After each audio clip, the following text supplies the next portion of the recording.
Ukuphuma kwentombazane iyogana iyabala, iyakhawunta lento ukuthi yona iphume kanjani kubo. Abantu abaningi uma ngabe ngixhumana nabo sengiyabona ukuthi iyababulala lento ukuthi umuntu uphume kanjani kubo mhla ephuma. Into ofuneka uyiqaphele uma ngabe kuzophuma uzoqala into okuthiwa uyalotsholwa. Uma ngabe kwenzeka kusuka umsindo ngelobolo lakho, sekukhona abathi kumele liye kwelinye indawo, mhlawumbe liya kwelinye ikhaya, mhlawumbe kwababa, ekubeni wena uphila ngakomalume sekuvuka ubaba indlobane ongaze wondle engazenzeli lutho, ongaze futhi nje ageze ngisho amagceke kulowo muzi. Enye inkinga leyo ebhekana ney'ngane kusasa, ifike ibe isibopho phambili. Kwaba nokukhuluma, sekufanele kwaba nombango ngale nkathi ilotsholwa, kuhambe kume empilweni yayo. Ingakho nje abantu abahlakaniphile bebethi musukhuluma into ezobopha ingane ngoba ungumzali engane noNkulunkulu wasemhlabeni. So-ke abantu besilisa bangakwazi bey'hlenga iy'ngane zabo baphinde bangageza amagceke, abayeke ukugula, abanazo iy'ngane. So abangamiseli impilo yey'ngane, kusasa ingane ibuye phambili. Soxa ukuthi ubaba wayesethi ufuna ilobolo ngenkani, awunangane, awunayo nje ingane wena, ngidluleke ubaba. Ngize la ekutheni i-akhawunti lento ukuthi wena ngale nkathi uphuma kini kwenzeke njani. Uma ukuthi kini ngale nkathi uphuma uyogana, wena usukhishwa kini wawugqokile, mhlawumbe ufake i-tight noma mhlampe ufake iphinifa, seku-wrong lokho, kuzokwenza ukuthi kusasa ube ney'nkinga emzini. Akugqokwa lutho uma ngabe uphuma kini uyogana, akugqokwa lutho uma ngabe uphuma kini uyogana. So i-tight, amaphinifa, yonke lento abantu abayenzayo. Umuntu uma kubulawa inkomo yomncamo esuke imkhipha kubo, into efuneka abantu beyiqonde nokumele beyiqinisekise ukuthi uma sehleli lapha ebhokisini usuke embethe ingubo yakhe le, okuyiyona ngubo okuthi ngisho umuntu mhla uphele sephuma emzini wakhe ibekwe phezu kwebhokisi leli lomngcwabo eyofihlwa ngayo.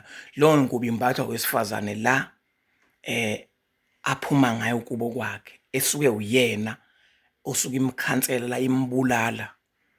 Baze bebulala izitsha zakhe kwezinye iy'ndawo, bekukhansela into yakhe nje yonke beyibulala. Kufanele kube ukuthi unguyena njengoba wayizelwe, kukhomba ukuthi ingane iyaphuma iya kwesinye isibongo, kungakuze kukhale ngisho abazali. Sekuthenini-ke uma ukuthi wena ekuphumeni kwakho wawugqokile yonke lento le engiyichazayo, mhlawumbe futhi akwazanga uze uphume ngengubo uyilokhuzile kanjalo njengoba ngisho lapha endlanga babekho ibhokisi, awukho lowo mcaco lowo. Ngoba ngikusho-ke lokhu ngey'zathu ngingaxhumi insizwa ey'nsukwini ezalwa komame bayo, esekuyiyona esele kumele ilungise manje udaba lakhokhokazi walo owagana langathengwa ibhokisi langababikho. Angithi abantu lento kuhleze bekuquestion izinto, uthole ukuthi umuntu uzobuza ukuthi ibhokisi libaluleke ngani, liyini ibhokisi, wagana umuntu langathengwa ibhokisi. Namhlanje kuvuka kuyena, bonke amakoti abagane kubo kwakhe bayahamba, konelume bayahamba. Sekutholakala ukuthi cha, umakoti lo uyikhehlela ukudla ligana noma bani, wakhishwa kuba ibhokisi lingekho. So-ke abakwakazi amakoti ukuhlala ikhaya ekubeni inkosikazi yafika yazala, yayinzala abantu, yazala sonke izilwane ezivukayo, bese kuba ukuthi yona ayikazi ibe unkosikazi ayiphelele. Kwashoda ibhokisi, sekufanele liqalwe phansi lithengwe liyokhishwa ngale, kubulawe lezi zilwane kumele zife. Ziningi izinto ezenza ukuthi abantu bengabe besaba nenkinga, kube nemende echithekayo, ukuthi uphume kanjani mhla ukhishwa kini. Siyayibona omamezala sebephendula baba nakwenu, siyabona omamezala bayedelela, bayeyisa ney'ngane zamantombane odadewethu bayeyisa kakhulu emakhaya. Futhi-ke ayekho umuntu oyisa njengodadewethu, badelela kakhulu emakhaya. Imizi bafuna ukuyiphatha ngenkani, beyigwamanda ngosimo sokuthi abanye babo banamandla batuswa yibona oma bethu. Kodwa ngithi iy'ngane ey'ningi ngoba yibuya, kwenza ukuthi abanye uma bephuma baphuma begqokile, akwenziwa lokho. Isuke isifile loo nto. Iyangifikela nje ukuthi ngiyibuze kunini ukuthi uphume kanjani uphuma. Mhla ulotsholwa walotsholwa kanjani? Kwalotsholelwa kuphi? Wakhishwa yihubo lakuphi? Ngoba yizonke lezi zinto bophakho. Sasa mase sixhumana nenkulumo yamuzwa umuntu ukuthi no, lo muntu walotsholwa endaweni erong, kwakumele lotsholele komalume bakhe. Lo muntu walotsholwa komalume wakhe, kwafuna nobaba wakhe adle ngoba ubaba wakhe wakwenza konke. Kwasho ukuthi bemkhiphe komalume akwazi ukubuyela kuphi, abuyele kubo. So zonke inkomo zadliwa komalume ekubeni ubaba wakhe kunenkomo ekhiphela uma wakhe, wagcina engashadanga nonina wakhe. Kwase kumele kukhishwe ingane ukuze ingaboshwa. Mase kumele kuqala impilo yengane nje ubaba wayelobole, ayikhishwe komalume bayo. Ngoba lengane izoboshwa ukuthi uyise wakhipha iy'nkomo lokhu zisilengiso leli khaya. Manje-ke abantu bajaha kakhulu ukuthi makuzwa abakhongi betatazele kuze kube yiyo le nkathi bengafuni ukulandela ukuthi le ngane ngoba kwenzeka lento nje ihamba ifike iphi impilo yayo ngoba kusasa izobopheka ibe nenkinga. Uma ukhishwe kini nje ugqokile ifike lo mshado wakho sazoba nenkinga. Ngiyazi khona ubuka le video ngakamhluphi.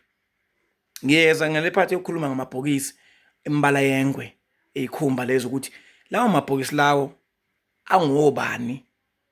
Kusasa liyacindezela emuva lisuke nje uthathe wena uphume ngalo ngoba nakho nezigwili kini.